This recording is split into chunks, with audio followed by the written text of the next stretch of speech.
Olá, boa tarde, Anderson. Boa tarde, Wilber. Boa tarde, boa tarde. Joia? Bom, a gente Olá, vai boa só tarde. esperar dar o horário, né? O professor também chegar. E aí a gente inicia a sessão, tudo bem? Tudo bem? Tudo bem.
Vou só estar fazendo uns testes aqui, pessoal.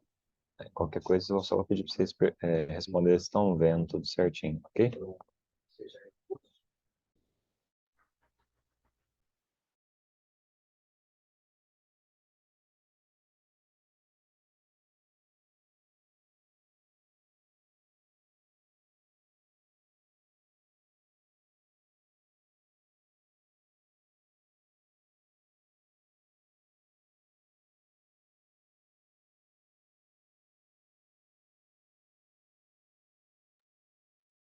Por gentileza, vocês conseguem ver minha tela?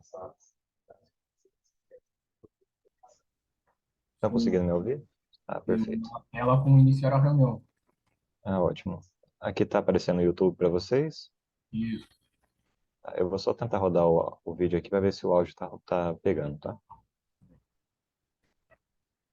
Autores do trabalho que será apresentado agora, que foi escrito juntamente com o professor Alisson Meyer e com as colegas Daiane Castro e Eliane Power. Estão conseguindo ouvir? Ah, ótimo.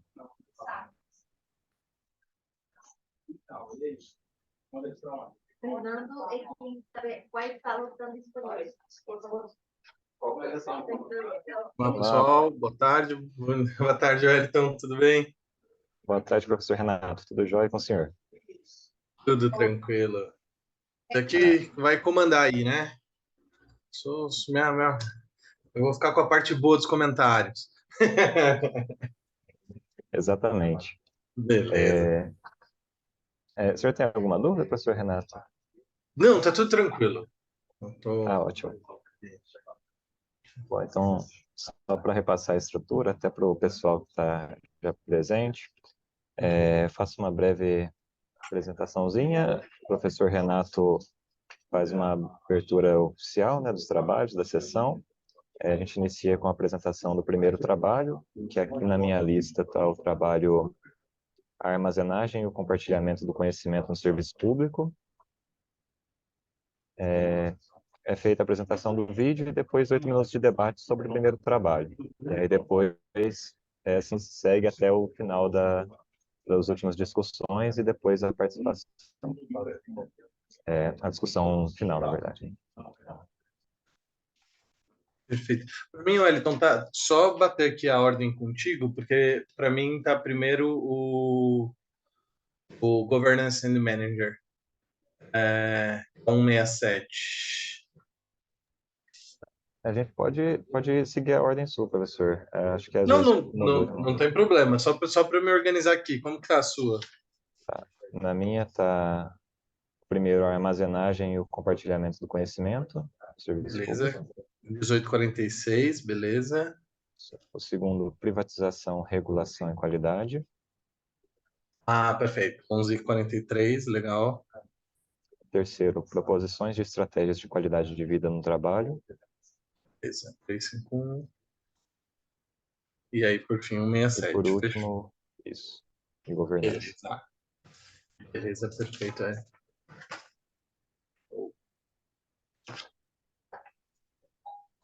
Aqui para mim apareceu outra ordem, mas de menos.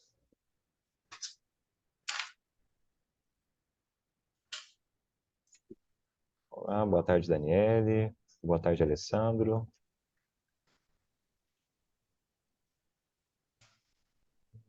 Alessandro, a gente não está conseguindo te ouvir.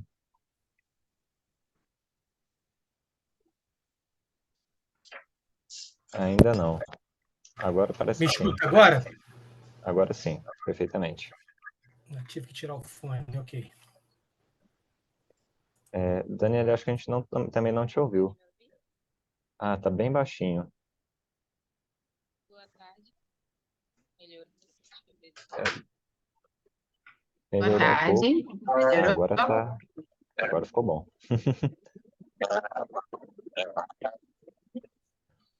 Melhorou o áudio que ficou ruim para mim, não sei por quê.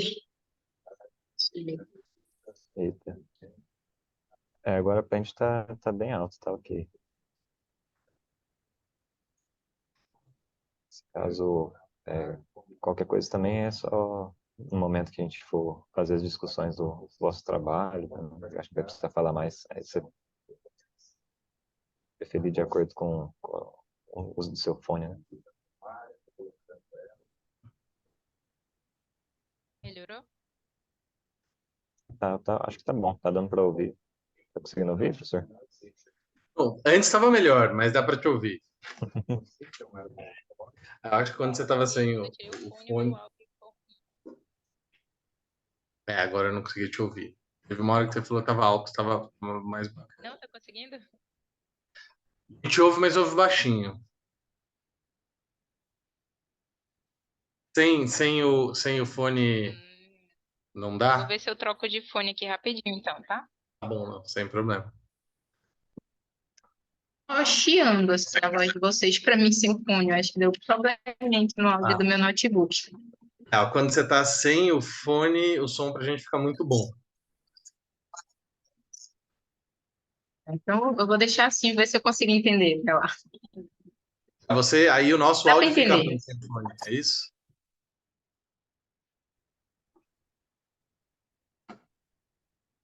Deu uma travada agora. Eu falo assim, quando você está sem o fone, o nosso áudio fica ruim para você, é isso? Tá um pouco tremido, mas tá dando para entender. Tá chiando um pouco, mas dá para entender. Tá bom, a gente fala com um pouco mais de calma, um pouco mais de espaço. Bom, pessoal, estamos no horário. Não sei se o Wellington quer ao início, começar, e eu vou na sequência. Acho que a gente já tem aqui representante de todos os trabalhos, então a gente já pode aproveitar para ter mais tempo de debate. Bom, perfeito. Bom, então, só fazendo a abertura oficial, né? Boa tarde a todos. É um prazer enorme estar aqui com os senhores, senhoras.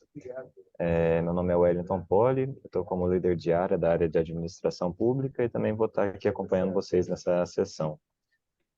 Hoje a gente tem o prazer e o privilégio de estar também com o professor Renato Eliseu Costa, como moderador dessa sessão. Professor Renato, que é doutor em Políticas Públicas pela Federal do ABC, mestre pelo Programa de Pós-Graduação e Integração pela América Latina pelo ProLAN da USP, e também mestre pelo mestrado profissional de Gestão de Políticas e Organizações Públicas pela Unifesp. Então, professor Renato, muito obrigado por ter aceitado o convite de estar aqui nesta sessão, e, por favor, fique à vontade para estar iniciando os trabalhos e para também estar se apresentando. Perfeito, Wellington. Então, boa tarde a todos e todas. Muito obrigado pela presença de vocês. Começo agradecendo especialmente ao Wellington por toda a organização e o cuidado que está tendo aqui com o nosso seminário, com a nossa mesa em especial. Então, muito obrigado pela disponibilidade e pelo trabalho, Wellington. Como o Wellington bem colocou, né, a gente vai começar então as nossas apresentações. A dinâmica é que a gente faça a apresentação que já está em vídeo. Na sequência, vou trazer alguns comentários sobre o trabalho. Aí a gente tem 8 minutos, né, na sequência, então, obviamente, tentar abrir um espaço pequeno ali para troca o autor e com a autora, mas no final também a gente tem uma possibilidade de discussão um pouco maior dos trabalhos. A gente estava aqui discutindo, vocês estavam ouvindo, né? Mas só para reforçar, então a ordem aqui que aparece para nós no sistema é primeiro o trabalho, a armazenagem e compartilhamento do conhecimento no serviço público, na sequência, a privatização, regulação e qualidade no saneamento básico, seguido por proposições de estratégia de qualidade de vida, alta liderança, e por fim a gente termina com o trabalho sobre as compras públicas aí na Marinha do Brasil. Então, esse é um pouquinho o roteiro que vamos seguir. Dito isso, sem mais delongas, Wellington, retorno contigo para a exposição do primeiro vídeo. Não sei se alguém tem alguma dúvida, algum comentário por hora. Podemos ir.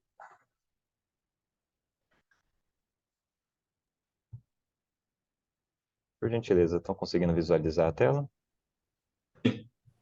Sim. Ótimo, muito obrigado. Só um segundo aqui, pausar meu microfone.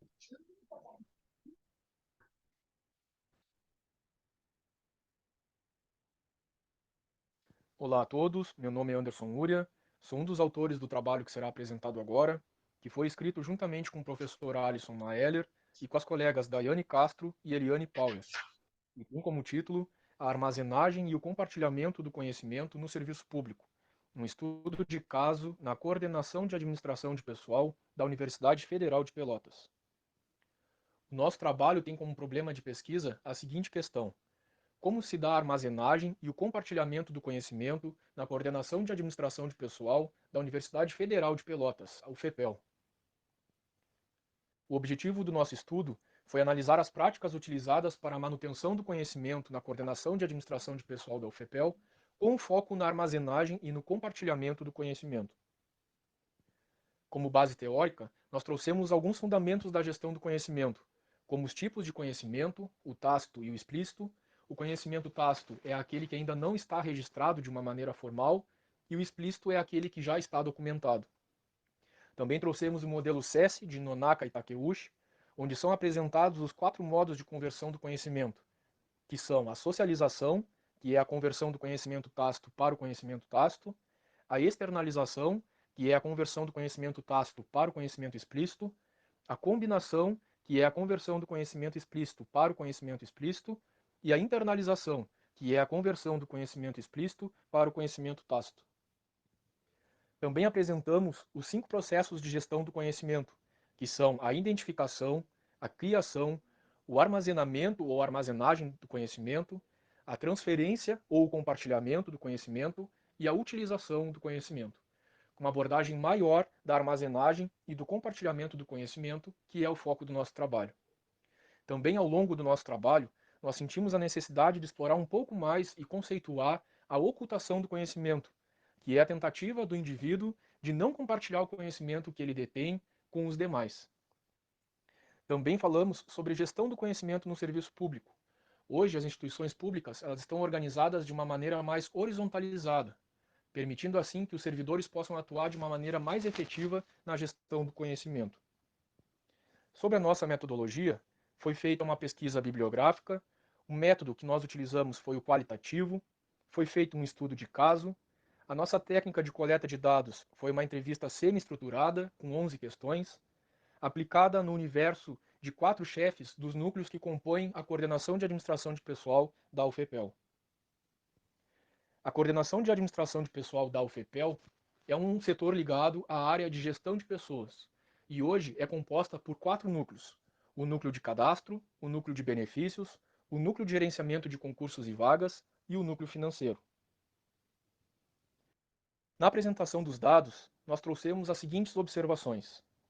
Identificamos que as chefias se preocupam em garantir que a maneira de realização das atividades seja de conhecimento de mais de um servidor. Na maioria das vezes, os servidores repassam as informações para outros colegas por ocasião de férias e outros afastamentos. À exceção de um dos núcleos, são realizadas reuniões periódicas para o compartilhamento de informações. Não se identifica tentativas de ocultação do conhecimento entre os colegas. No geral, não existe o hábito de compartilhamento do conhecimento após a participação em cursos de capacitação ou formação. Como os servidores hoje atuam em teletrabalho, existe bastante troca de informação pelo WhatsApp. As chefias destacam a importância de manuais. No entanto, falta tempo para a elaboração de mais manuais além dos já existentes. Os checklists ou as listas de verificação e o mapeamento de processos, no geral, não são ferramentas muito utilizadas. A maioria dos documentos utilizados para as atividades do setor está compartilhada em nuvem e não possuem o hábito de realização de backups. Como análise dos resultados, nós identificamos que os setores se utilizam de diferentes formas de armazenagem e compartilhamento do conhecimento. E fica evidente, assim, a importância dada à manutenção do conhecimento nos setores avaliados. Com o avanço da tecnologia, os backups têm sido substituídos pelo registro de documentos em nuvens. A conversão do conhecimento tácito em explícito, a externalização, requer hoje uma maior dedicação. Também identificamos alguns desafios, como a prática do teletrabalho, que requer hoje uma adaptação na maneira como o conhecimento é compartilhado entre os colegas. A implementação de políticas que promovam a gestão do conhecimento de maneira até mesmo institucionalizada e o incentivo ao compartilhamento de todas as informações correlatas às atividades dos setores. E o tempo para a documentação de alguns processos, atividades e tarefas. Também identificamos alguns riscos, como a alta carga de informações não documentadas, a falta de compartilhamento de informações pré-férias ou licenças e afastamentos. Muitas vezes as licenças e os afastamentos se dão de forma iminente, e as possíveis mudanças estruturais, que podem acarretar no remanejamento de servidores que detêm informações muito específicas. Considerações finais, a gente apresenta que, com o nosso estudo, procurou-se destacar a importância do conhecimento no serviço público, que a manutenção do conhecimento deve ser um compromisso contínuo e perene, e como apontamentos para estudos futuros, a gente traz o estudo da aplicação de outros processos da gestão do conhecimento não abordados no nosso trabalho, que são a identificação, a aquisição e a utilização do conhecimento, bem como do impacto do avanço da tecnologia na gestão do conhecimento. Apresentamos as nossas referências bibliográficas.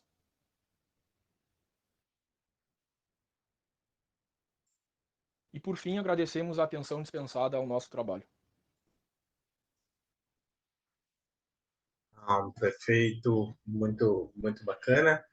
Acho que o vídeo sintetiza bem aí. Eu queria, na verdade, começar pedindo para o... Agora eu me perdi, agora se foi o Alessandro, foi o Anderson, o apresentador do trabalho. Foi o Anderson, desculpa, Anderson. Para o Anderson primeiro se apresentar, né, falar um pouco de onde ele fala, e aí, na sequência, eu comento o trabalho com a possibilidade dele comentar. E a pessoa que está com o Anderson aí também, fez parte do trabalho, está só assistindo? Faz também. Perfeito. Então, se os dois puderem se apresentar, acho que bacana. Então, eu sou o Anderson, né? Eu sou mestrando do Profiap, em Administração Pública, aqui na Universidade Federal de Pelotas, Rio Grande do Sul.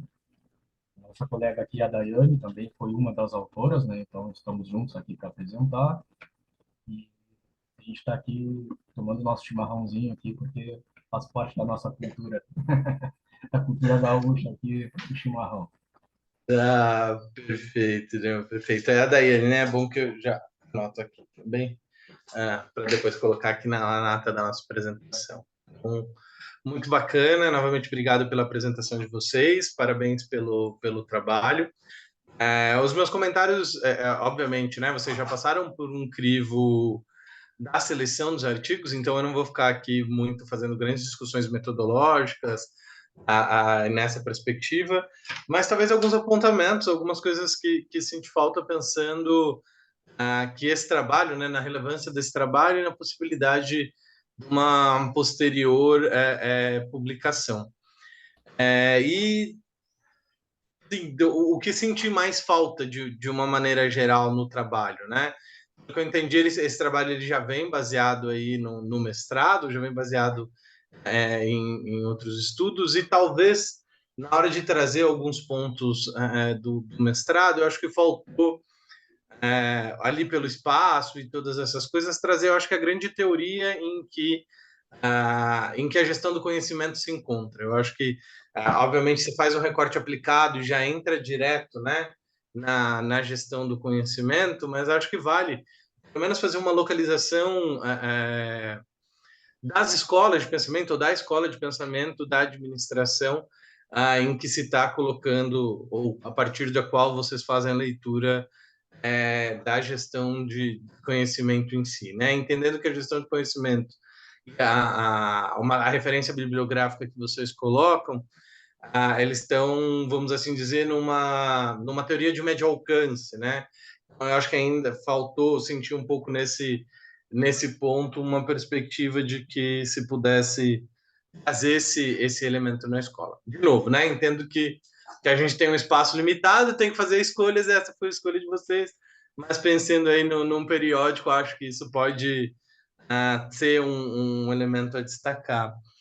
Um outro ponto, ainda que eu destacaria do trabalho, pensando ainda nesse recorte do ponto de vista de formação, é que o material desse referencial da gestão do conhecimento que vocês colocam, vocês vão nos clássicos, obviamente, ali, da administração, fica claro, dá para ver que vocês fazem uma opção muito clara vamos assim dizer, pela teoria do mainstream ali, da gestão do conhecimento, mas acho que também vocês podem fazer ali, se propor o desafio, já que o olhar final, né, nesse cenário é a administração pública, de tentar fazer um diálogo um pouco maior da gestão do conhecimento ou dessa teoria dentro da administração pública, né?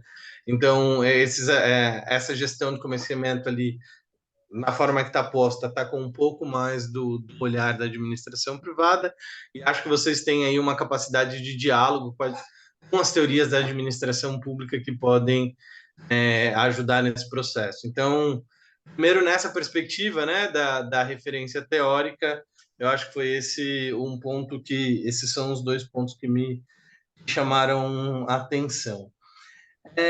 Pensando ainda, né, ainda só num ponto que para mim talvez fica claro na apresentação de vocês, mas que não está no trabalho, ou pelo menos não está na metodologia do trabalho, acho que é mais fácil dizer isso, né?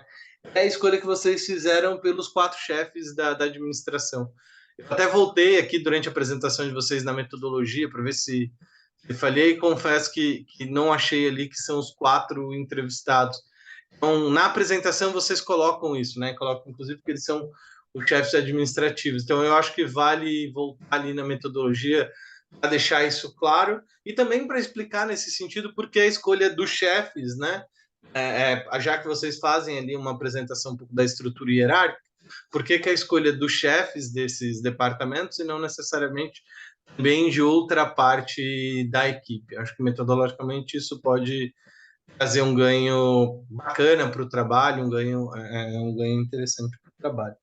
Essas são minhas considerações do ponto de vista metodológico, né? E aí agora queria colocar alguns pontos mais do ponto de vista de sentimento do trabalho, mesmo de discussão da gestão do conhecimento.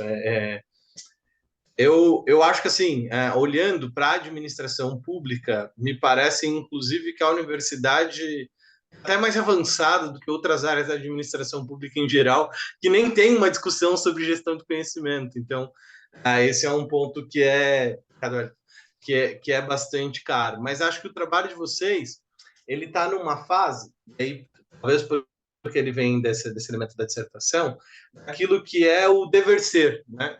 Ou do que é o e não necessariamente do dever ser, né? O que eu estou querendo dizer? Acho que vocês podem avançar para além dos pontos que vocês colocam ali como pauta, né? Pensar, então, olha, a gente falou das nuvens, eu anotei aqui algumas nuvens, reuniões periódicas, então, qual é o modelo ideal, entende?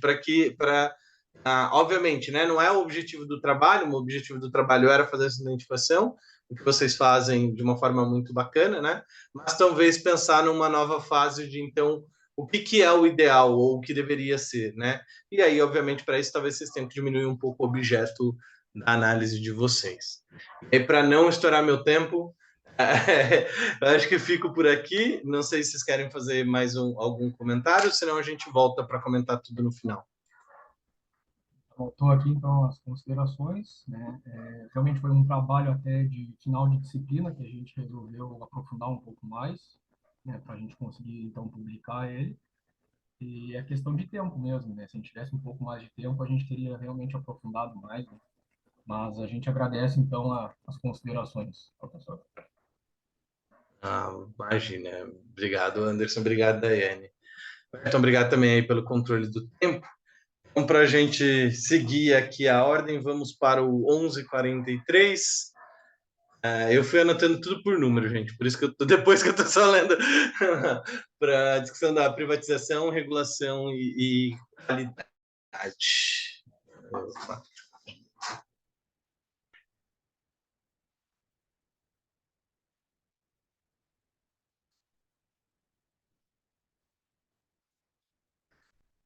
Eu sou o Elberton Maes de Oliveira, vou apresentar o trabalho Privatização, Regulação e Qualidade, Análise para o Saneamento Básico Brasileiro, que escrevi com o meu orientador Carlos Sayão. O trabalho parte do referencial teórico, em que provedores privados têm incentivos fortes para redução de custo e fracos para aumento de qualidade, enquanto os provedores públicos têm incentivos fracos para ambos. A redução de custo implica necessariamente redução de qualidade. Os contratos são incompletos, então há aspectos de qualidade não contratável. Dessa forma, na escolha entre provedores públicos e privados para gerir um serviço público, há um dilema entre custo e qualidade, uma vez que os privados podem reduzir custos, mas também há o risco de reduzir a qualidade junto. Esse é o modelo de Hart. O Williamson, em 99, ele aponta que há possíveis situações intermediárias que ele vai chamar que são remédios de governança, que seriam possíveis atenuar tal dilema. O Mena de Saci, eles avaliam as características do setor de saneamento básico e eles apontam que é provável que esse setor esteja exposto ao dilema custo-qualidade.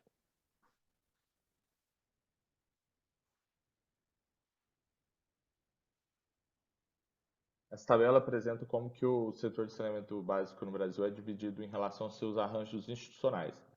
19% da população está sobre arranjos públicos, 2,15% sobre privados não regulados, que não tem agência reguladora, 5,5% privados regulados, já o restante, 8,9% híbridos não regulados e 64% híbridos regulados. Nesse trabalho, o híbrido são considerados as companhias de economia mista.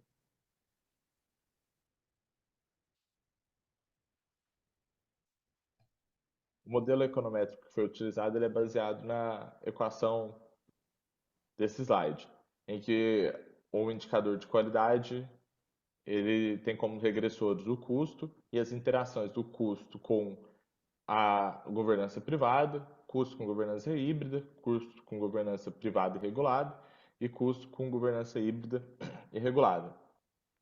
Se o beta 1 for maior do que zero significativo, é possível indicar um possível trade-off no setor. Agora, em relação ao beta 2, 3, 4 e 5, se eles forem positivos e significativos, a governança que estão associados acentua um trade-off. Se forem significativos e negativos, a governança que estão associados atenua um trade-off. Em relação à variável dependente, ela tem que ser não diretamente observada ou com dificuldade de fiscalizar para que ela seja uma qualidade não contratável. A literatura aponta como proxy a morbidade hospitalar. Nesse trabalho, a morbidade hospitalar é dividida em 4 grupos, de doenças diarreicas, doenças fecorais, outras doenças relacionadas a saneamento ambiental inadequado e outras doenças que não estão de forma nenhuma associadas a saneamento para teste de placebo. Espera-se que as doenças diarreicas tenham efeitos maiores e mais imediatos. Também é feito por faixa etária, menos de 5 anos, de 5 a 14 anos, de 15 a 59 anos e mais de 60 anos. E espera-se que na faixa etária de 5 anos, as doenças também tenham maior impacto por serem um grupo mais vulnerável a esse tipo de doença. Essa tabela apresenta os resultados das estimações para a população geral, dividido por grupos de doença, diarreicas, fecal-orais, outras RSAIs e as demais doenças. Importa dizer que o custo foi significativo e positivo, indicando o trade-off nas doenças diarreicas, enquanto a interação com o privado não teve significância estatística, o custo com o híbrido e regulado privado apresentou atenuação do trade-off. As estimações para demais doenças não apresentaram significância, o que permite atribuir com certa confiança causalidade aos resultados, por indicarem que são relacionados ao saneamento básico e não a qualquer outro fator que influencia as doenças. A tabela 2 apresenta os resultados das estimações por faixa etária apenas para as doenças diarreicas. Em relação ao custo, o coeficiente se mostrou positivo e significativo em todas as faixas etárias. Privado se mostrou positivo, significativo, mas positivo na faixa etária de menor de 5 anos e negativo nas demais. A interação com o híbrido se mostrou significativo e negativo em todas as faixas etárias. E o custo com regulação privado se mostrou significativo e negativo apenas na faixa etária até 5 anos. A tabela 3 apresenta os resultados das estimações por faixa etária para as demais doenças que não são relacionadas a saneamento ambiental inadequado. A variável de custo apresentou significância estatística de 15 a 60 anos. A interação com o privado, custo privado, apresentou relação significativa e menor do que 5 anos entre 15 e 59 anos.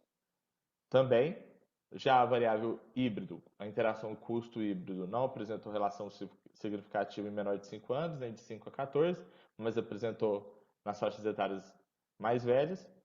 Da mesma forma, o custo com a interação do custo, regulação e privado, apresentou relação significativa no menor de 5 anos e também em mais de 60 anos. As considerações finais. Não foi possível rejeitar o trade-off entre custo e qualidade no setor, dado aos resultados positivos e significativos para doenças diarreicas, depois por faixa etária, e o teste de placebo indicou que está relacionado a saneamento básico e não a qualquer outra variável relacionada com a saúde, mas não a saneamento. Os resultados, porém, eles não são conclusivos em relação à possibilidade de acentuação do dilema na provisão privada, uma vez que os resultados das demais doenças que não são relacionadas a saneamento básico não permitem afastar a possibilidade de que aqueles resultados estejam relacionados a um conjunto de doenças mais amplos. Dessa forma, há fundamento para se ter preocupação com privatização. Porém, as organizações híbridas, as companhias mistas e privadas com regulação, apresentaram atenuação de forma consistente e passando no teste de placebo. Dessa forma, remédios de governança podem ser efetivos em relação ao dilema custo-qualidade, da forma que o Williamson apontou em 1999. Em relação à política pública no Brasil, esses resultados interessam, porque o novo marco legal de saneamento promoveu melhores condições para a privatização, e a privatização ela pode causar um problema de qualidade no setor. Dessa forma, é relevante enfatizar o papel da regulação para atenuar essa relação. As referências bibliográficas que foram utilizadas nessa apresentação. Perfeito. Também agradecer a apresentação e, no mesmo sentido, pedir para o Albert estar aqui com a gente, se apresentar, falar de onde vem o artigo e de onde ele vem. Prazer, Renato. Prazer, Wellington. Desculpa. Eu sou aqui de Uberlândia, Estou fazendo doutorado na Universidade Federal de Uberlândia.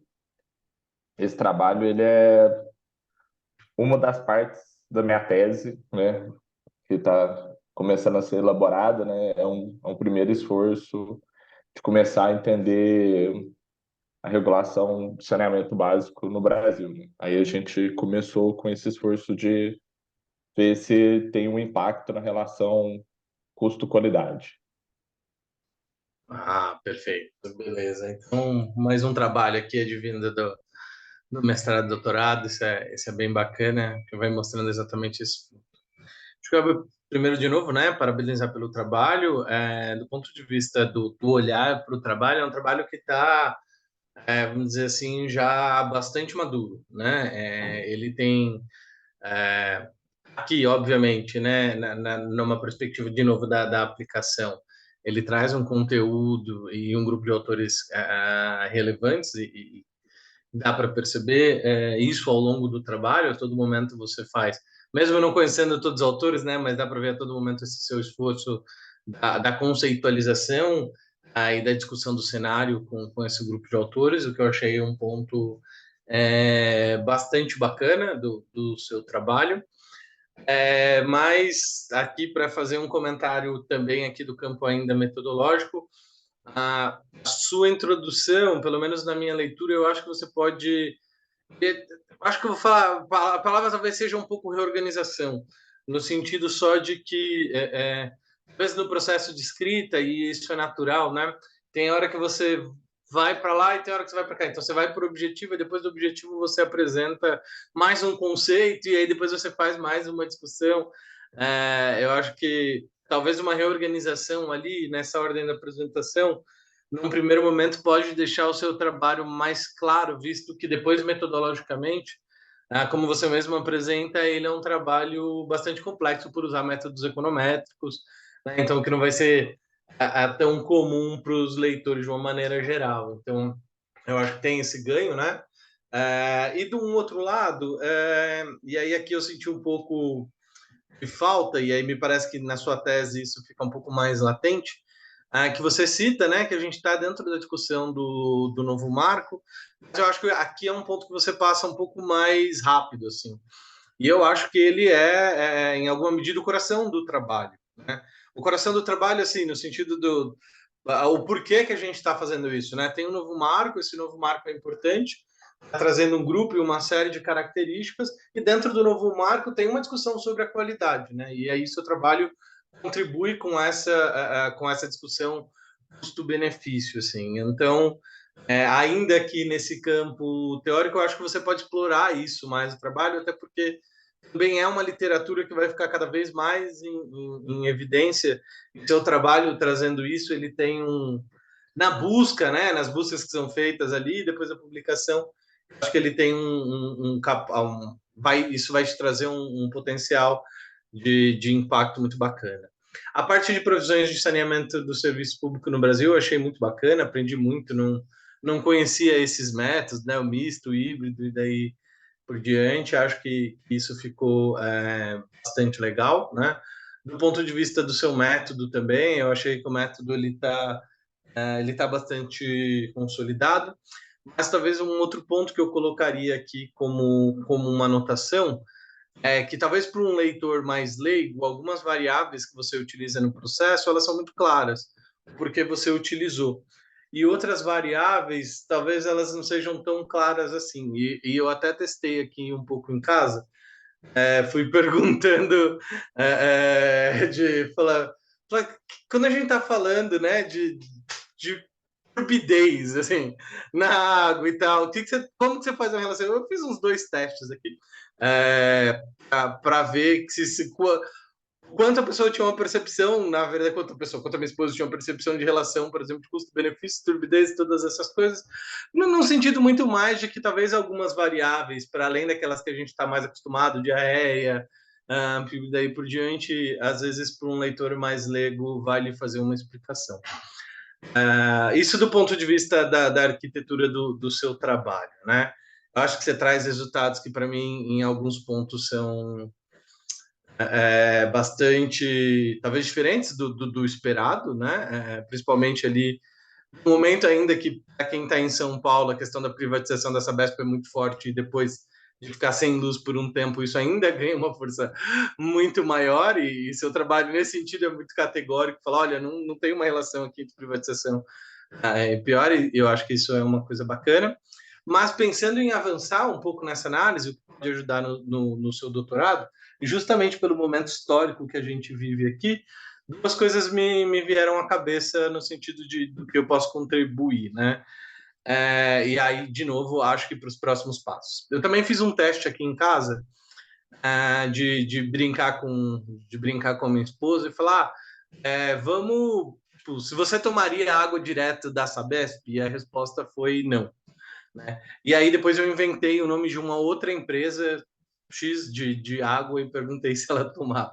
Qual que foi a brincadeira que eu tentei fazer? Numa questão um pouco da percepção da população sobre essa qualidade e sobre esse custo-benefício, né? Obviamente que até está com um olhar um pouco mais econométrico e tal, talvez não caiba isso, mas se você conseguir trazer um pouco a percepção dessa população, porque, né, isso tem um impacto nesse sistema e tem um impacto no processo de decisões políticas, eu acho que pode ser uma coisa bacana, um ganho que vai agregar. Uma outra coisa que me levou um pouco de dúvida a partir das suas considerações, a gente começa a enxergar na literatura internacional, né? E aí eu busquei o site agora esqueci, mas alguns países desprivatizando, indo para um processo de desestatização. Obviamente, de novo, aqui não cabe no trabalho, mas acho que talvez na sua tese, ou ainda nas considerações finais, né,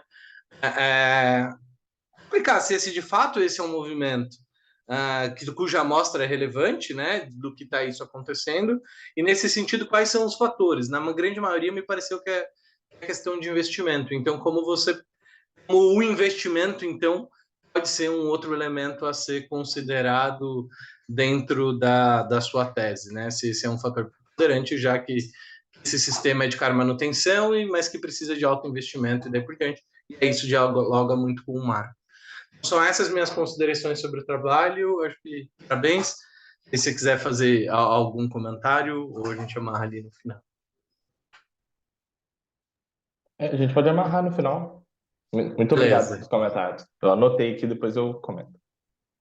Beleza, Imagina. Bom, perfeito. Então, novamente, obrigado. E agora, então, aqui seguindo a sequência, tenho que fazer aqui minhas consultas. Proposições de estratégia de qualidade de vida no trabalho para alta liderança do IFAM. O Elton está contigo. Eu estou cuidando do horário, a gente está vendo que eu estou respeitando aqui as ordens do Elton no chat.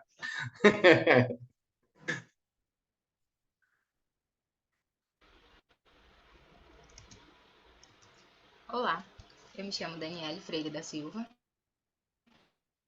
e estou apresentando aqui o meu artigo, que tem como tema Proposições de Estratégias de Qualidade de Vida no Trabalho para a Alta Liderança do IFAM. Essa aqui é a estrutura da apresentação e vou começar falando sobre a Portaria Normativa número 3, de 25 de março de 2013, que institui as Diretrizes Gerais de Promoção da Saúde do Servidor Público Federal. Diante dessa portaria, o Instituto elaborou a política institucional de atenção à saúde do servidor e do programa de promoção à saúde e qualidade de vida no trabalho. Porém, ela precisou ser revisada, ficou um tempo parada e agora foi realizada a revisão para a sua, finalmente, implantação. Outra coisa que corrobora, que chamou a atenção, foi o desconhecimento de estratégias específicas de gestão, em especial o programa de qualidade de vida no trabalho, em função da formação de cada gestor. Ou seja, esses gestores da alta liderança geralmente são professores das mais diversas áreas, e apenas o pró-reitor de administração que é formado na área de administração. Pergunta da pesquisa: como a qualidade de vida influencia na gestão da alta liderança do IFAM, considerando as necessidades legais de implantação de políticas e programas voltados ao tema? Como objetivo principal, analisar como a qualidade de vida no trabalho influencia na gestão da alta liderança do IFAM, considerando as necessidades legais de implantação de políticas e programas voltados ao tema.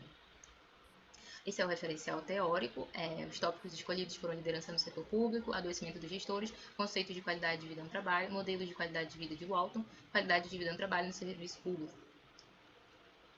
Metodologia da pesquisa. Tem abordagem qualitativa de natureza aplicada, o objetivo da pesquisa exploratória, descritiva, o tipo de pesquisa é um estudo de caso, técnica de coleta de dados, pesquisa bibliográfica, pesquisa documental, entrevista semi-estruturada. Sujeitos da pesquisa são os gestores da reitoria do IFAM, no caso a alta liderança apenas, os cargos que são considerados de CD1 e 2, o cargo de reitor e pró-reitores da instituição. Técnica de análise de dados, análise de conteúdo. Análise e discussão dos resultados foi realizada nessas etapas: organização do material, categorização, que foi feita conforme os critérios de Walton, e confrontamento teórico-empírico. aqui os pontos positivos no trabalho relacionados à qualidade de vida no trabalho. Na primeira coluna, citamos a categoria, no caso, atividades, e colocamos os trechos que chamaram a atenção referente a cada categoria, de acordo com o que foi dito pelos sujeitos, e aqui no confrontamento teórico empírico. Nessa categoria, os entrevistados responderam que possui bastante autonomia. Tal situação possibilita a qualidade de vida no trabalho, uma vez que autores citam autonomia e múltiplas competências como fatores para que a qualidade de vida no trabalho aconteça de fato. Oportunidade de crescimento e segurança. Quanto a essa categoria, os entrevistados concordam que o Instituto proporciona essas oportunidades. Esse destaque evidencia que o autor descreve quando afirma que deve ser dada atenção ao aspecto de desenvolvimento na vida profissional, à medida em que os ativos contribuem para manter e expandir as capacidades de uma pessoa, em vez de levar à obsolência. Integração social. Na categoria, os entrevistados acreditam que possuem boa integração social e boa aceitação. Nesse sentido, o autor diz que o trabalhador tem uma identidade satisfatória, experimenta autoestima, será influenciado, entre outros atributos, pela abertura interpessoal. Na categoria constitucionalismo na organização, os entrevistados afirmam que se sentirem respeitados quanto aos seus direitos enquanto servidores públicos. Os autores citam os seguintes aspectos do constitucionalismo como elementos chaves para proporcionar maior qualidade de vida no trabalho: privacidade, liberdade de expressão, equidade e devido processo legal. Relevância social do trabalho na vida. Em relação a essa categoria, o orgulho foi citado repetidamente nas respostas. Todos têm uma consciência da importância da instituição de ensino para a sua vida pessoal e para a sociedade em geral. Para o Walton, a qualidade de vida no trabalho existe a partir do momento em que os empregados percebem suas necessidades, aspirações e responsabilidades sociais. Agora, quanto aos pontos negativos do trabalho que interferem na qualidade de vida no trabalho. A categoria compensação justa e adequada. Os entrevistados, em sua maioria, demonstraram insatisfação em relação à remuneração, afirmando que a mesma não é justa, levando em consideração as altas demandas dos cargos, que vai de encontro com os autores quando afirmam que qualidade de vida no trabalho enquadra-se em categorias como remuneração dos funcionários e contribuição para a organização. Afirmam também que a renda deve estar inserida nos padrões aceitáveis da sociedade, deve ser justa ao ser comparado com outras empresas em relação ao mesmo cargo. Categoria condições de trabalho. No contexto atual do horário de trabalho, não é o desejado. Pode impactar na saúde dos servidores, já que um deles destaca o fato de que essa rotina pode estar afetando nas questões da vida pessoal e da saúde dele, já que ele não consegue, por exemplo, nem praticar atividades físicas devido à sobrecarga de trabalho. Diante dessas constatações, destacamos que os autores percebem uma correlação negativa entre extensas horas laborais, saúde mental e física dos indivíduos. O Walton também afirma que é amplamente aceito em nossa sociedade que os trabalhadores não devem ser expostos às condições físicas ou horários que sejam excessivamente perigosos ou prejudiciais à saúde. Categoria Trabalho e Espaço Total da Vida se destacou de forma negativa pelo fato de que a maioria dos entrevistados afirma não haver equilíbrio entre o trabalho e o espaço total da vida. E nesse sentido foram citadas constantes viagens, necessidade de abdicar do convívio familiar e dos cuidados pessoais, como a prática de atividades físicas já citada. Mais uma vez, percebe-se insatisfação em relação à sobrecarga de trabalho na realidade dos ocupantes de cargos de alta liderança, que acabam afetando a sua qualidade de vida no ambiente do trabalho. A qualidade de vida, segundo os autores, está relacionada a uma série de variáveis relacionadas tanto a cenários internos da organização quanto a cenários externos, como interfaces entre o trabalho e outras áreas da vida pessoal. Concluindo, existem deficiências principalmente no que diz respeito à qualidade de vida referente à remuneração, condições de trabalho e no que diz respeito à jornada de trabalho, afetando a vida pessoal deles. Os pontos positivos manifestados foram em relação à autonomia, crescimento e relevância social do trabalho, que se mostrou muito forte devido ao sentimento de orgulho que eles têm em relação ao Instituto. A elaboração de um guia apresenta instruções e ferramentas para a melhor gestão do tempo dentro e fora do ambiente de trabalho, contribuindo para a alta liderança em relação à jornada excessiva e trabalhando para que eles trabalhem com mais efetividade, evitando prejudicar a vida pessoal e familiar. Sugere-se que essa pesquisa seja realizada também com demais gestores do SCAMP e do IFAM, podendo coletar assim, mais dados qualitativos com vistas até ao aprofundamento das compreensões sobre os aspectos de qualidade de vida no trabalho desses trabalhadores. Essas são as referências. Obrigada. Perfeito, muito obrigado, Daniele. Também pedi para você se apresentar, falar um pouco de onde fala e de onde vem a construção desse trabalho.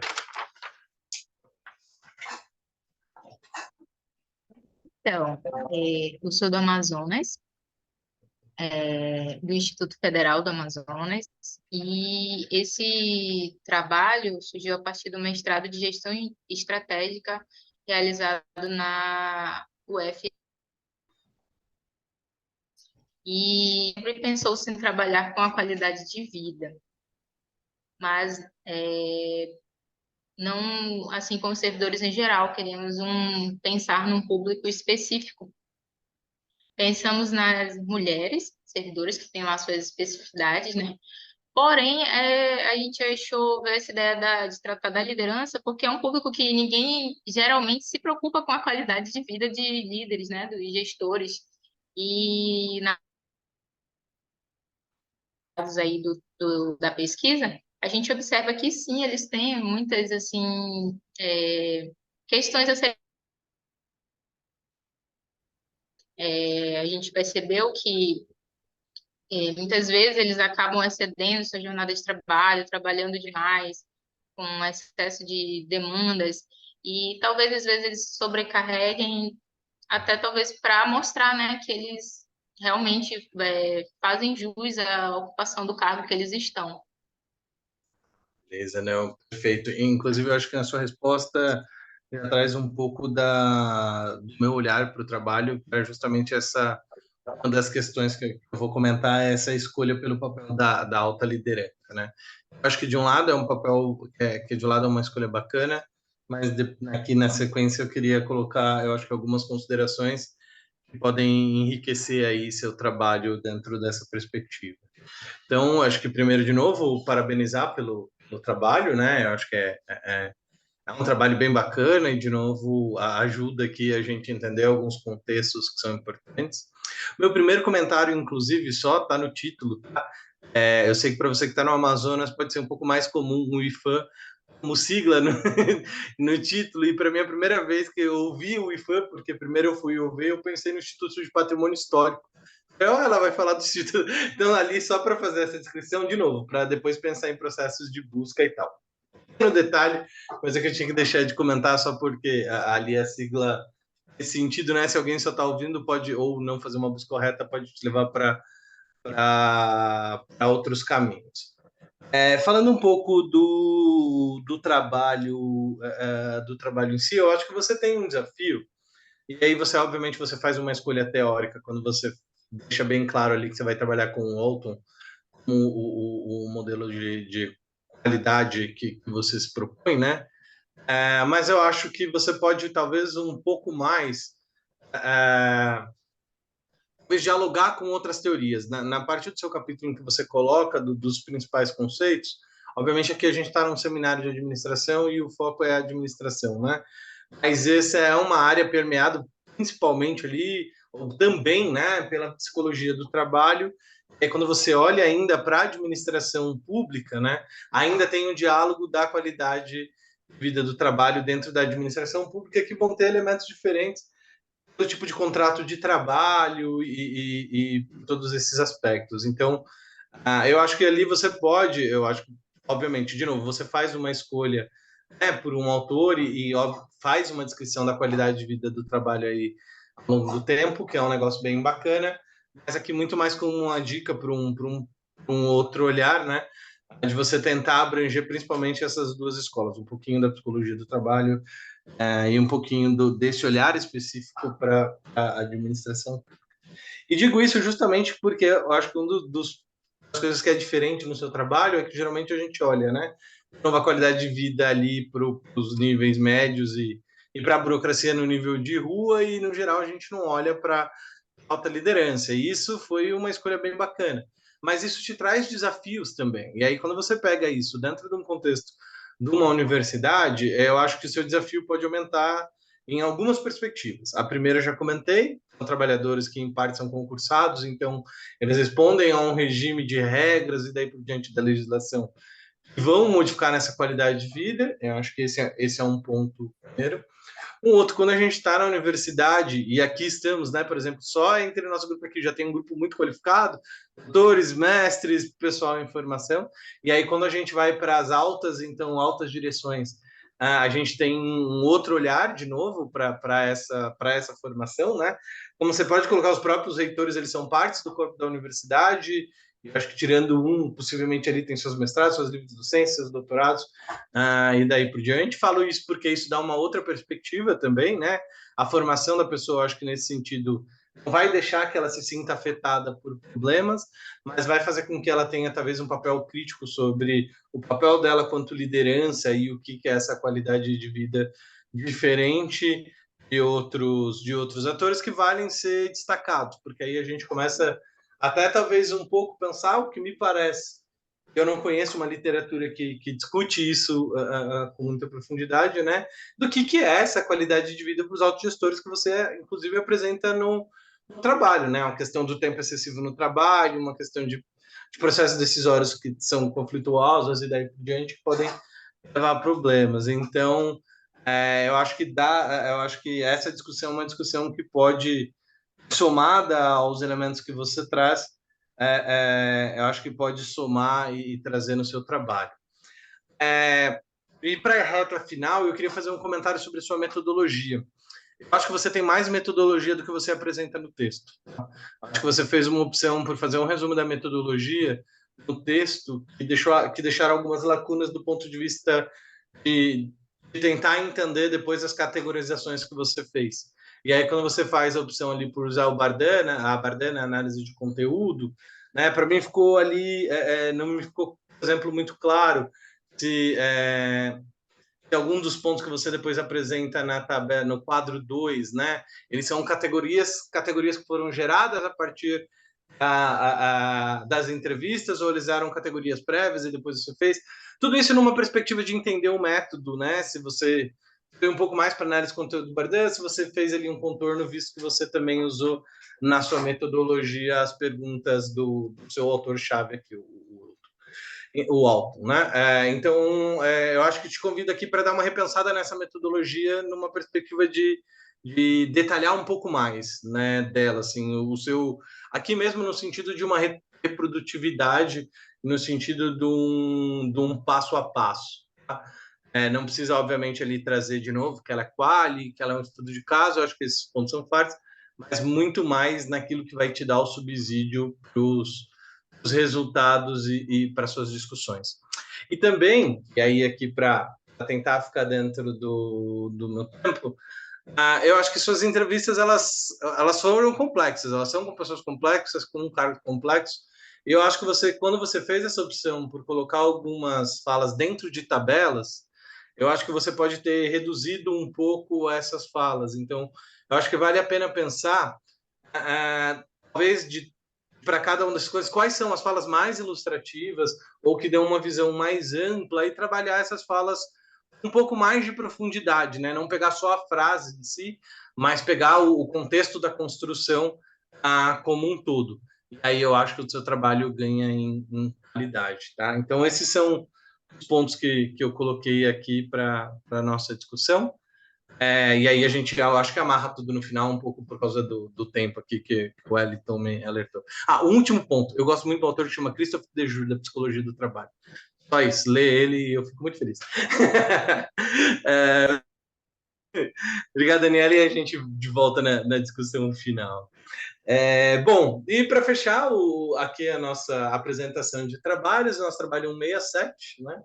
Governança e administração de contatos nas perspectivas e desafios, responsabilidades agentes da Marinha Brasileira. Tá contigo, para organizar.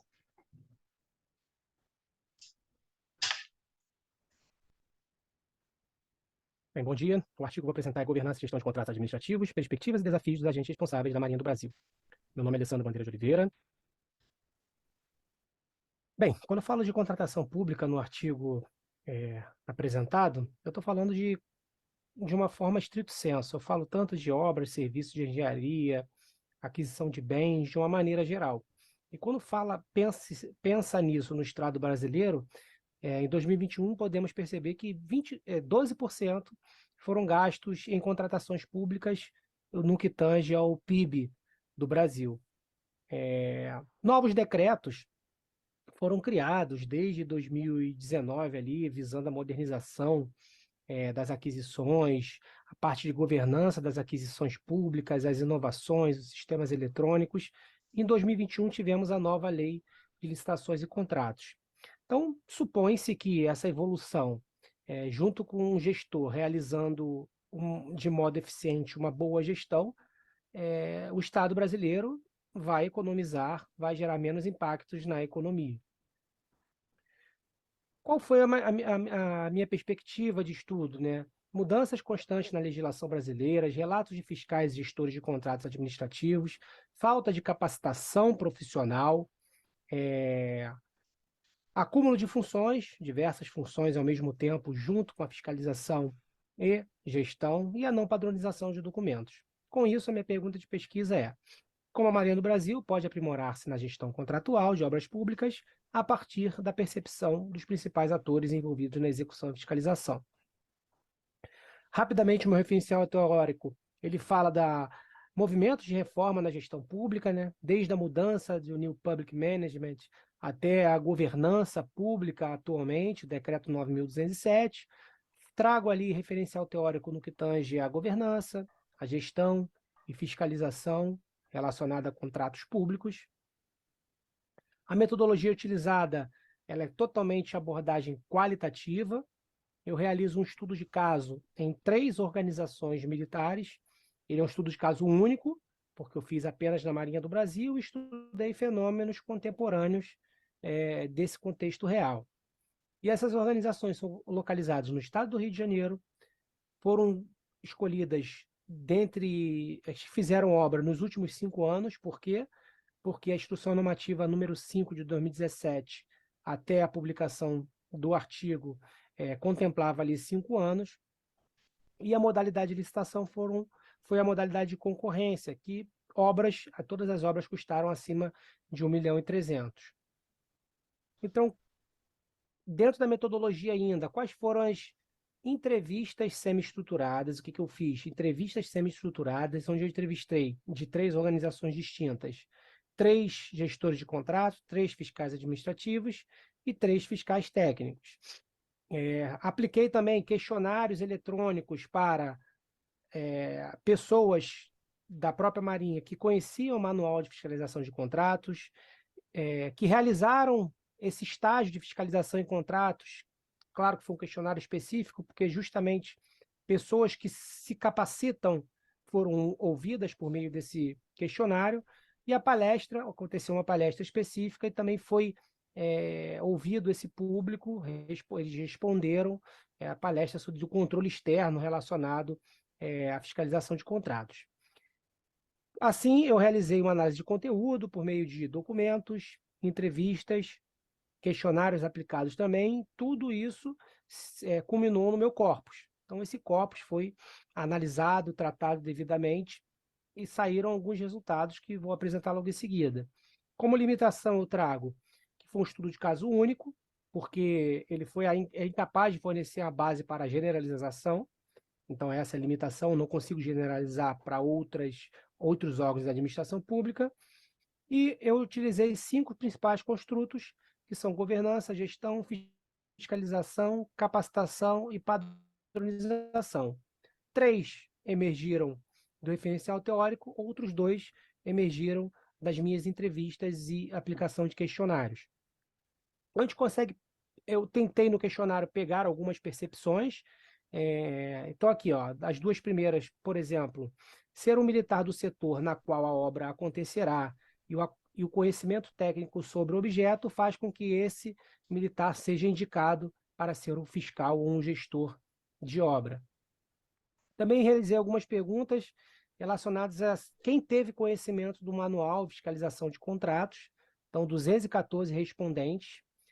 Dentro desses respondentes aqui, tiveram contato 40%, responderam sim, responderam não em torno de 25% dos ouvintes.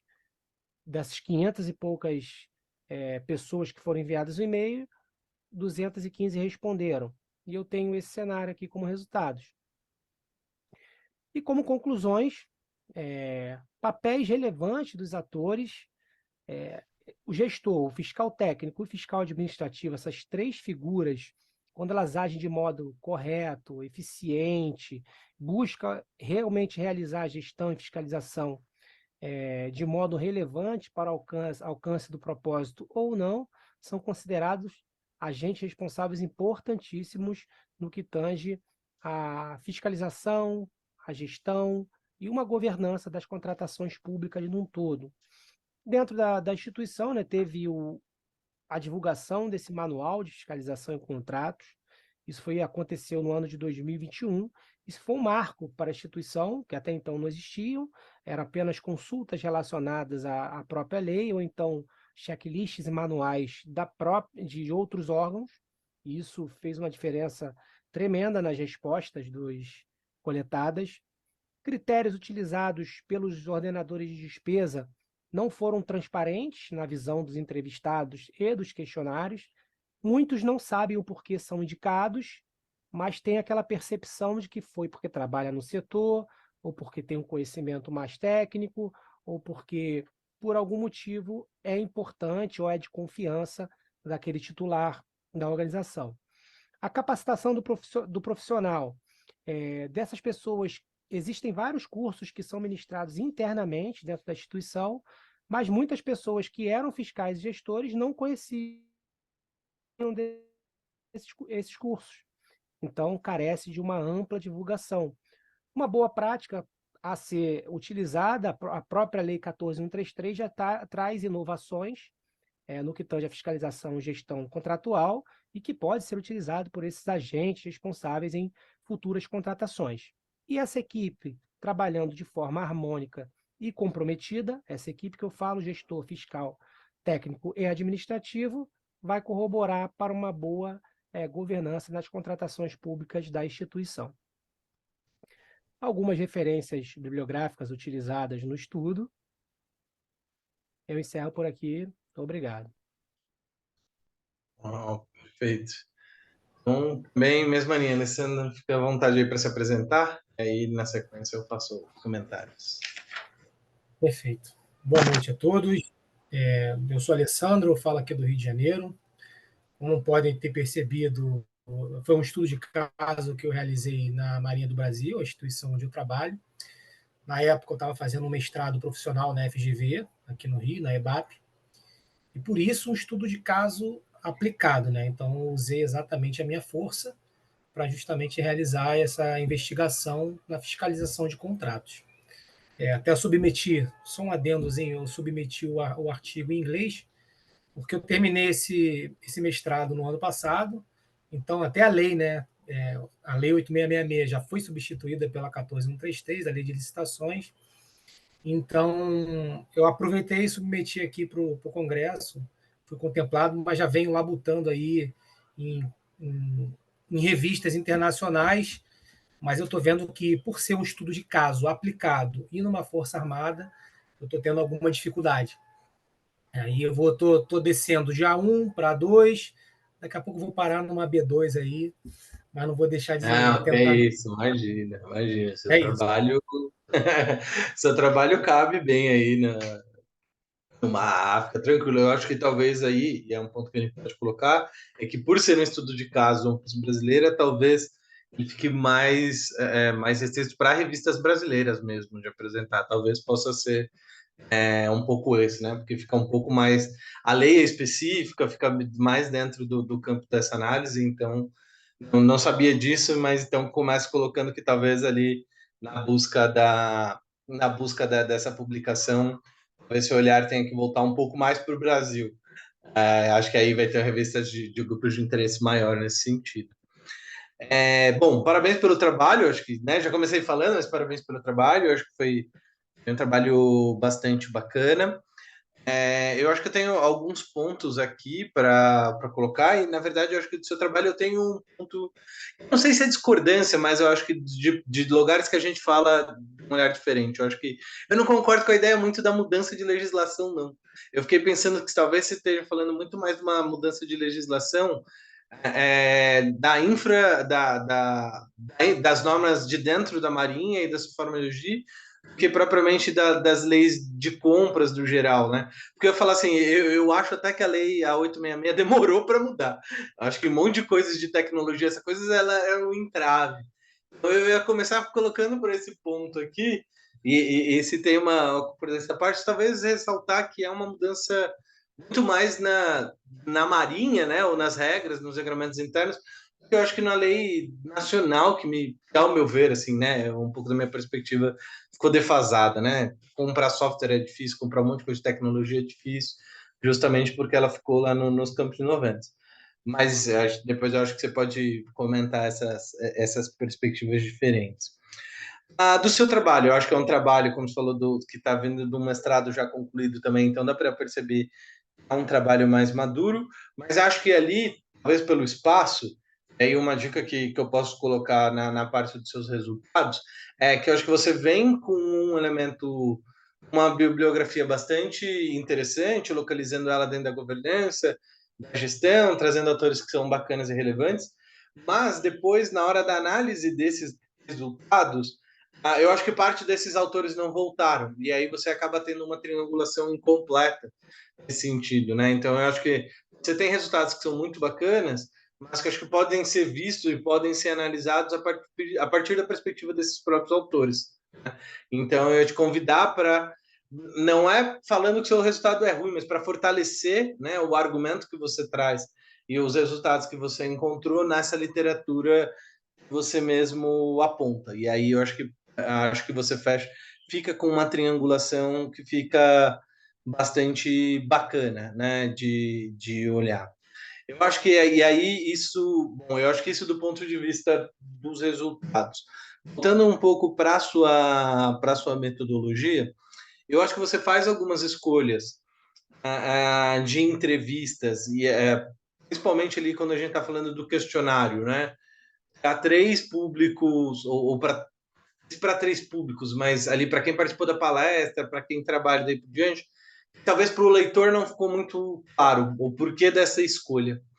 Eu fiquei me perguntando no seu trabalho a pessoa só participou da palestra, a pessoa participou da palestra e trabalha com isso, se ela só participou, o porquê dessa escolha, se ela...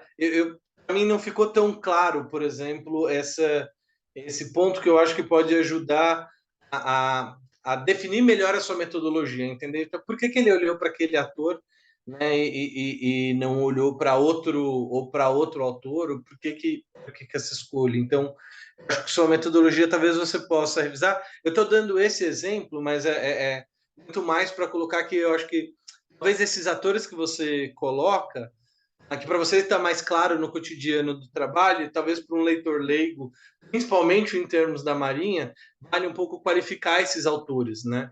E aí qualificar, inclusive, até do ponto de vista para deixar mais claro o seu lugar ali da fala do Rio de Janeiro, do seu estudo de caso, inclusive reforçando um ponto que você coloca, mas que me levou a outra dúvida ok, dentro do Rio de Janeiro ele fez essa escolha aqui, né? Mas como que funciona, por exemplo, o sistema de compras da Marinha? Um panorama, ele fala, olha, não dá para olhar para tudo isso, porque, sei lá, tem compra em São Paulo, compra não sei o quê, compra não sei aonde, compra da sede não sei o quê, e eu fiz essa escolha aqui. E eu acho que talvez esse organograma mais claro vai ajudar a identificar esses atores e a gente, né, e a explicação desses autores. Então, eu acho que do ponto de vista metodológico, na metodologia, eu acho que talvez explicar um pouquinho mais detalhado isso pode ajudar a gente a entender. Eu acho que essas são as coisas do ponto de vista da arquitetura do seu trabalho. Mas eu ainda queria trazer 2 pontos aqui, você breve para a gente ficar no horário. Eu acho que o seu trabalho ele começa a fazer um diálogo que vai ser muito importante, né? A nova lei de licitação, que nunca entra no vigor no final das contas, né? Foi adiada de novo para dezembro. E eu acho que na Marinha você vai ter um aspecto muito importante, eu acho que gerar uma dor de cabeça para todo o gestor, né? Que é ali o diálogo competitivo, por exemplo, essas novas modalidades de uma maneira geral de compras. Eu falo por que na Marinha? Porque é um tipo de compra que vai ficar muito atrelado à tecnologia, né? E vocês têm compra de tecnologia, mais do que compra de tecnologia, compra de produção de tecnologia, de uma tecnologia que vai vir a ser, né? E eu acho que acho que seu trabalho tem o potencial ao olhar para esse gestor, não pensar não só, né, nos desafios que eles enfrentam agora, mas pensando já que nesse processo de tensão, quais os desafios futuros frente a essas novas modalidades, né? Eu entendo que ali você faz uma opção por concorrência, e é isso, você está fazendo estudo de caso, tratando e tal, né? Mas eu acho que é um diálogo bacana que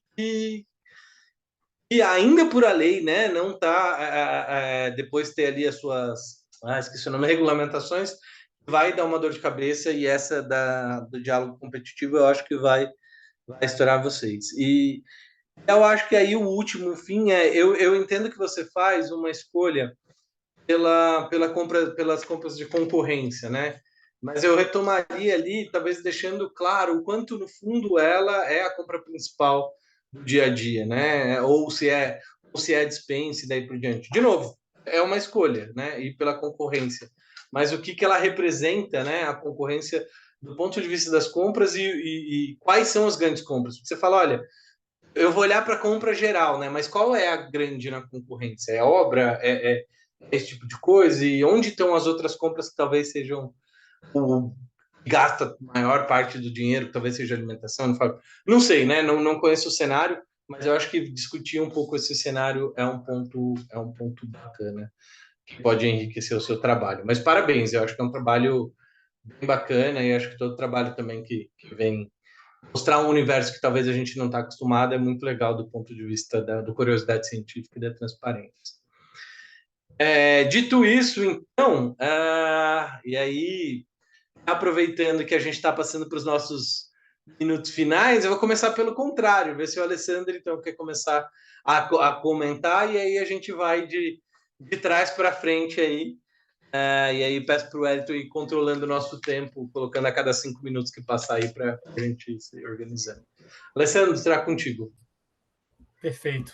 Obrigado de antemão, professor Renato, pelas considerações pertinentes. Algumas eu tenho algum contraponto, mas nada que a gente vai entrar no conflito. Concorrência foram escolhidas porque o meu universo foi obra pública. Então, eu estou estudando 3 grandes agentes, né? Que era a posição desses 3 grandes agentes: gestor, fiscal do contrato, fiscal administrativo e fiscal técnico. São figuras distintas, têm papéis distintos, e ambos têm que trabalhar de uma forma coesa e harmônica, né, para funcionar as compras públicas. Em relação à metodologia, também já foi um comentário anterior, eu acho que de algum revisor, está convergente. Por que eu escolhi o pessoal daquela palestra, ou por que eu escolhi que fez o estágio? Justamente para ver a maturidade que aquelas pessoas estão fazendo o curso e a percepção delas em relação ao que elas pensam. Se sentem capacitadas ao sair do curso?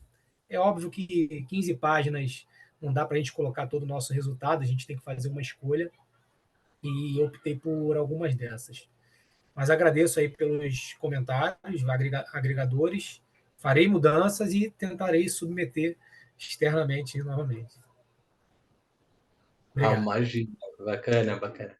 Eu acho que é isso, né? Eu nem sabia quanto parecerista tinha, a gente não tem acesso ao outro parecer, né? Então, Flor, eu acho que esse é o ponto da autora, é o ponto mais claro, eu acho que vale a pena retomar. Não sei se alguém quer comentar o trabalho do Alessandro, aproveitar aí que ele já está disponível para sabatina.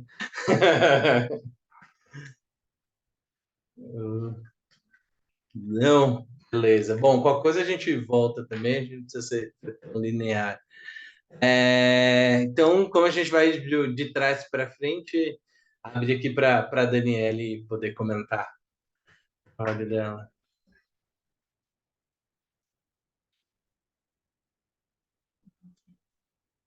Eu estou oscilando aqui entre colocar o fone, tirar o fone para falar melhor.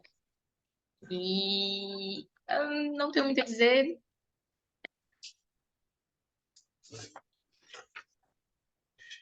Agora o som cortou de vez. Não sei se é para mim, mas.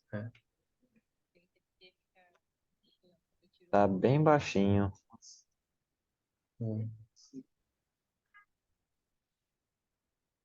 Tentar mais uma vez. Pode repetir? Ele está bem baixinho, dá para ver que dá para ouvir que você está falando, mas não Porque dá para eu entender. coloquei de novo o fone, porque eu não consigo escutar Ah, bem. Eu pronto. acho que você falou alguma coisa, né? Não, não, não. Pode ir. Ah, Eu não vou falar nada. Pode ir, eu vou ficar. A gente fala no final. tá bom, desculpa. Então, pensei em usar outros modelos, pensei no modelo da Limonge, mas muitas pessoas iam usar também, e conversei com um professor da área de qualidade de vida, ele falou que também é um modelo de volta muito válido, né? Muito utilizado ainda, apesar de ser um pouco mais antigo, e também era um modelo que eu já conhecia um pouco, então eu me senti mais segura, mas assim, nada impede de a gente evoluir aí, colocando mais estudos. E na categorização, eu não sei se eu especifiquei mesmo no trabalho, eu especifiquei bem na minha dissertação, que utilizamos os critérios dele mesmo, do autor, né?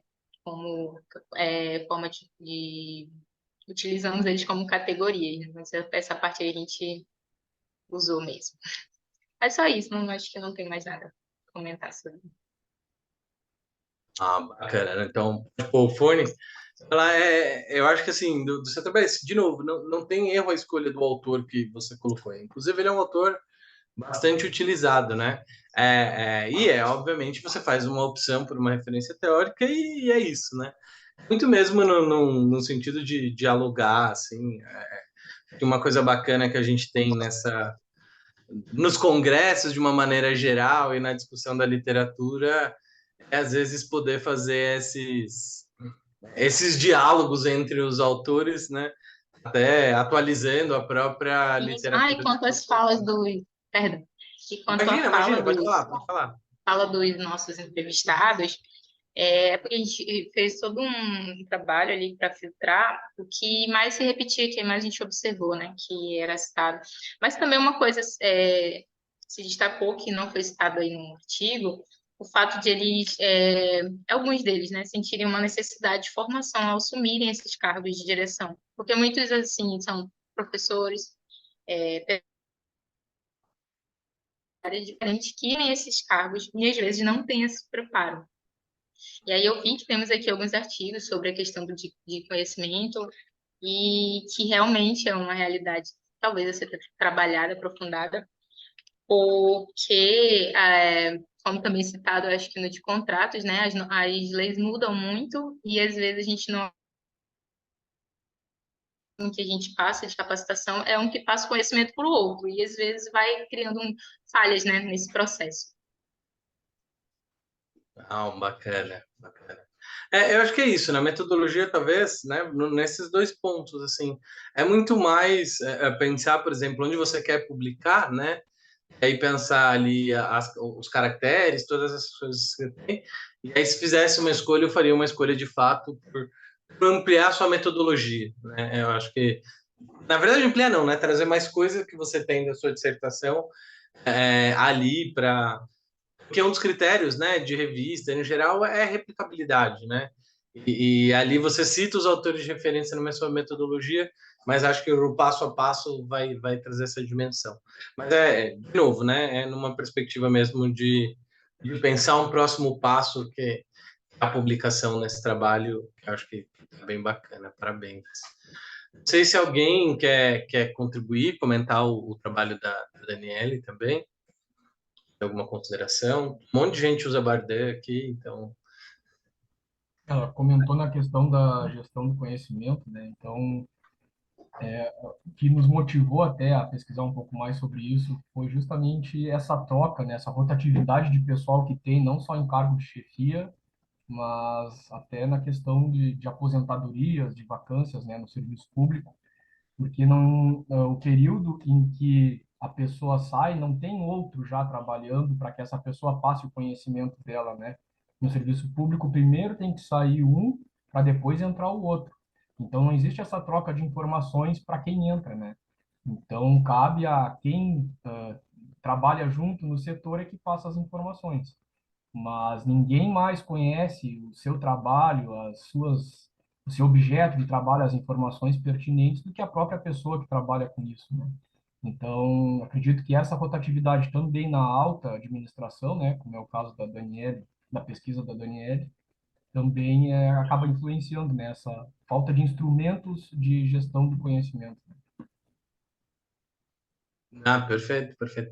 Eu fico pensando, eu fui diretor da Fundação Casa aqui em São Paulo, então, como órgão público de medida socioeducativa, né? Eu tava ali, e acho que tem essa pegada da gestão de conhecimento na alta direção, que no fundo, às vezes, a alta direção, por serem cargos de confiança, tem essa alta rotatividade, né? Mesmo na universidade, isso não vai ser diferente. E às vezes ela parte de um pressuposto de que o cara, porque chegou na alta liderança, ele sabe tudo, né? Mas às vezes, ainda mais na universidade, ele sabe muito da área dele, que não necessariamente é a área de gestão, né? Ele vai ficar pouco tempo e aí ele precisa aprender rápido, tomar decisões rápidas. E acho que essa discussão da gestão de conhecimento dentro das altas lideranças é uma coisa bem bacana, assim. Eu acho que eu gostei muito, nossa, legal, uma abordagem diferente, né? Com desafios, talvez a gente está muito mais acostumado a olhar para outro setor, né? Acho que é bacana. Não sei se mais alguém tem algum comentário sobre o trabalho da Daniele. Então, vou passar para o trabalho tem um colega que chama Eber, e aí eu tô quase toda hora te chamando de Eber, então é Elber. O Elber. O Elber, pronto. Desculpa todos os erros até agora, então. Sem problema. Comentando do meu trabalho, né? Foi até interessante você falar que você foi diretor da Fundação Casa, né? Porque esse trabalho ele surge, essa ideia de investigar a regulação surge de um trabalho do Lazzarini, né? Do Sérgio Lazzarini, que ele investigou, ele e o Sérgio Cabral, eles investigaram prisões no Paraná, né? E eles notaram que o papel do regulador lá que conseguia fazer que a privatização não fosse ruim, né? Assim, no termo de qualidade, né? Comentando da remunicipalização, né? No mundo tem uma amostra já significativa, né? Dessa iniciativa de cidades, né? Só que varia muito, né? Por exemplo, são remunicipalizações diferentes, né? Na Europa, o contrato acabou, né? Então, assim, deu certo. Eles privatizaram, teve os investimentos e aí não quiseram manter, né? As municipalizações, por exemplo, na América Latina já são caóticas, assim, né? Por exemplo, o caso da Argentina, o caso da Colômbia, que começou e aí a empresa não cumpriu, o Estado não cumpriu a parte dele também, então se entraram em vários problemas jurídicos e acabaram rompendo os contratos, né? E aí já é um caso bem diferente do caso, assim, por exemplo, da França, né, do Reino Unido. Agradecer, né, a sugestão, vou refazer a introdução, dar ênfase ao novo marco legal, né? Achei interessante colocar da pergunta que você fez para sua esposa, né? Porque a percepção da população importa muito, né? Porque em relação à qualidade, porque não, a população de fato, ela não tem como saber a qualidade da água que está chegando nela, né? Assim, ninguém tem um laboratório em casa para avaliar, né? Então, a percepção importa muito e eu acho que estava pensando aqui, eu acho que a regulação ela pode alterar a percepção, né, das pessoas, né? Então, por exemplo, se você perguntar para a pessoa, olha, você beberia água da Sabesp? Depois fala assim, a Sabesp é regulada por uma agência de regulação muito boa, né? Você beberia água dela, né? Às vezes isso pode ter algum impacto. E aí, nisso, meu trabalho está acabando caminhando muito para uma ideia de qualidade dos governos, né? Se assim, a privatização vai ser tão boa quanto o próprio governo for bom. Mas aí entra numa questão assim, se o governo for muito bom também, você não precisa privatizar, né? Porque o governo já consegue fazer bem o serviço, né? Então, é uma questão, né? Aí é só isso. Muito, muito bacana. Eu acho que isso vai. Esse último paradoxo que você colocou aí, quase um paradoxo do Tostines aí, vai te perseguir, né? E vai ser muito difícil de responder. E me parece um pouco, obviamente, aí muito mais para sua tese, né? Que entra justamente na discussão das agências, inclusive das agências reguladoras, né? No modelo que elas foram formadas e se elas conseguem, de fato, cumprir conseguiu cumprir o seu papel, né? Obviamente que aqui no momento de São Paulo a gente está tomado pela emoção, e aí que é muito mais uma análise da percepção. Me parece que, por exemplo, aqui você tem uma falha da concessionária, mas, né, olhando para o fundo, uma falha da agência reguladora, o processo de tomar de decisão da multa depois, do ponto de vista da percepção da qualidade do serviço oferecido, não vai adiantar muita coisa, porque a pessoa já ficou 100 horas sem luz, já tá puta, e a multa que não vai cair no bolso dela não vai alterar, né? Então, talvez se uma regulação anterior desse essa percepção de qualidade, pudesse ter contribuído a isso. Mas eu acho que o seu trabalho bate em algumas questões muito, muito bacanas da administração pública. Wellington, eu vi que você colocou um comentário aqui que não é de horário, fica à vontade também, viu? Vamos lá. Não, foi só um breve comentário mesmo, porque, sim, não é uma teoria que eu trabalho muito, né, da nova economia institucional.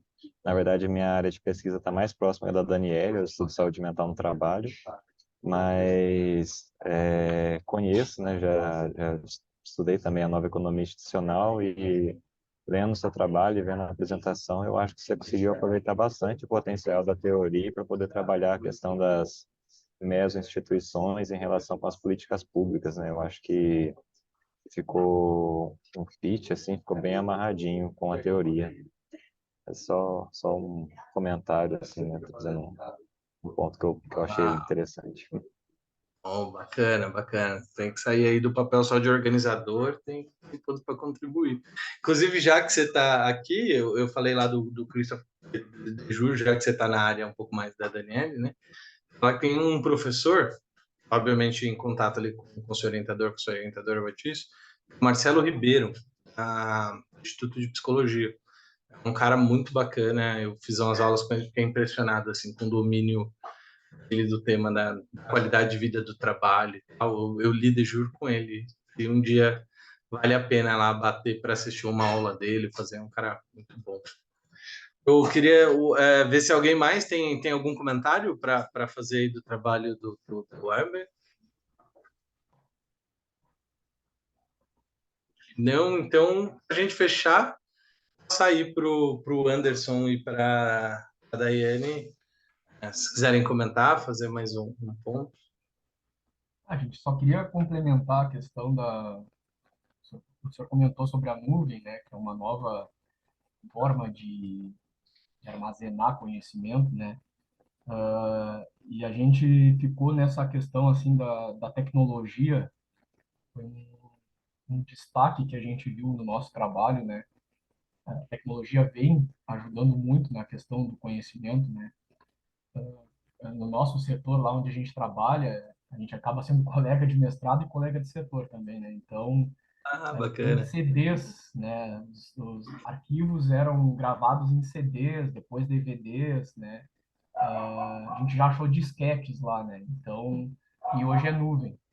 E esse é um viés, assim, que a gente vê que daria para aprofundar um pouco mais, né? A questão da tecnologia ligada à gestão do conhecimento, né? Além de outro viés que surgiu, né? Que é a gestão do conhecimento na alta administração, né? Que dá para falar justamente sobre rotatividade. Então, para nós, assim, surgiram várias ideias até, assim, para a gente poder continuar trabalhando nesse assunto da gestão do conhecimento, né? A gente ainda não definiu como nosso mestrado a gente recém ingressou, a gente ainda não definiu, inclusive, qual vai ser a nossa dissertação, né? O tema da dissertação.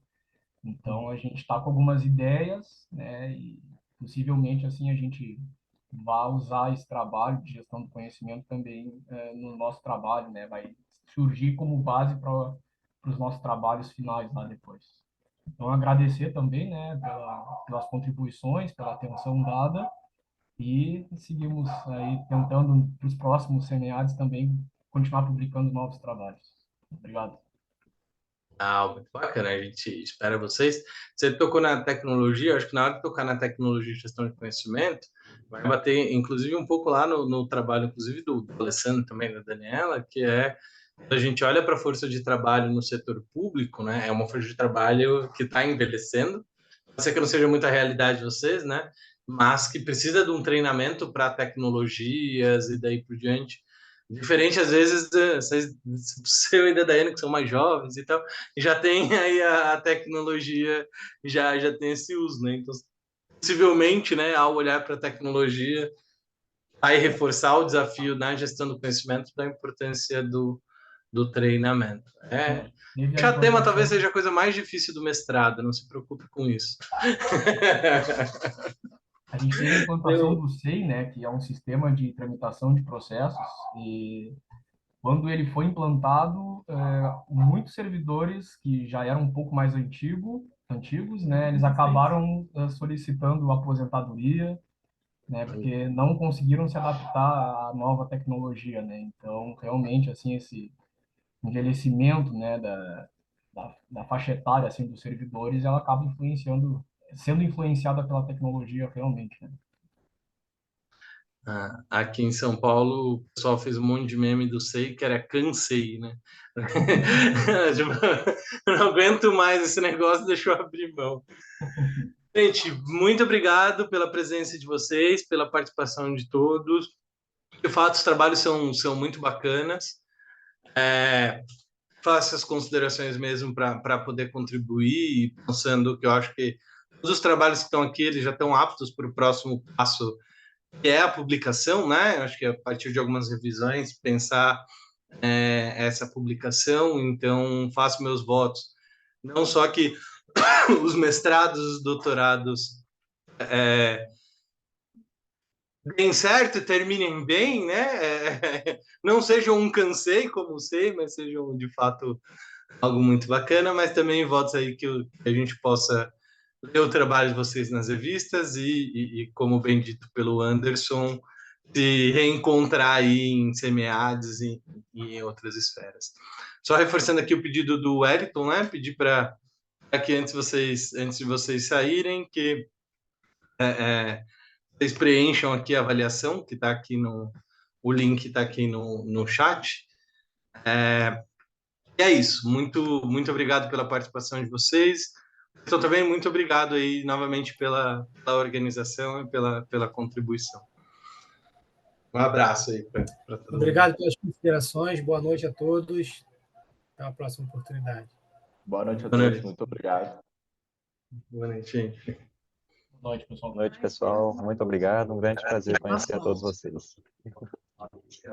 Obrigado. Falar.